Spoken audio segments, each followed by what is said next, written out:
Kenneth Luber, handa na nga ba sa world title fight? Junto Nakatani aakit na sa super bantamweight division. Ngayong unti-unti nang nakikilala ang Pinoy prospect na si Kenneth Luber, handa na nga ba siya na mapalaban sa world title? Sa kakatapos lamang na laban ng undefeated Pinoy boxer kontra sa former 2 division world champion na si Luis Concepcion, ay naging malapit na ito sa kanyang pangarap na maging world champion. Ayon sa balita ay susunod na makakalaban ni Luber sa IBF title eliminator ang rank number 5 na si Landy Nseke ng South Africa. Gaganapin ang laban sa October 26 sa bansang Kyrgyzstan.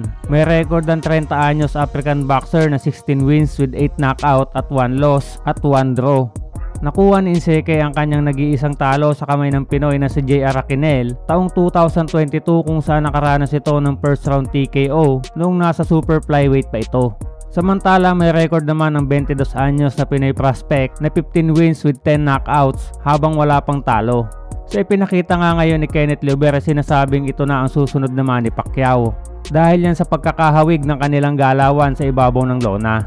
Subalit sa nakikita natin sa galaw ni Luber, lalong-lalo na sa huling laban nito, ay kinakailangan niya ng matinding stamina dahil mabilis talaga makaubos ng hangin ng ganoong style ng malakas sa footwork, kombinasyon at power.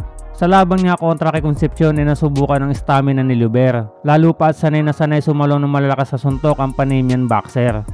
Sa mga naunang round ay nakita natin ang footwork, speed at kombinasyon ni Luber na talaga namang may pagkakahawig sa galaw ni Pacquiao. Subalit pagdating sa middle rounds ay tila nauubusan na din ng lakas at halos nawawala na din ang speed at power nito. Idagdag pa dyan ang pagkaka-overweight nito bago ang laban na kahit maliit na timbang lang at nakuha din naman niya sa pangalawang subok ay posible ding nakaapekto ito sa kanyang recovery. Ganun pa man ay impresibo pa din ang ipinakita ni Luber kung saan tinapos niya ang kalaban sa loob ng 8 round at 3 beses pa niya itong pinabagsak. Kinakailangan naman niyang pagbutihin ang kanyang susunod na laban, lalo pa at ito na ang magiging daan para sa world title fight.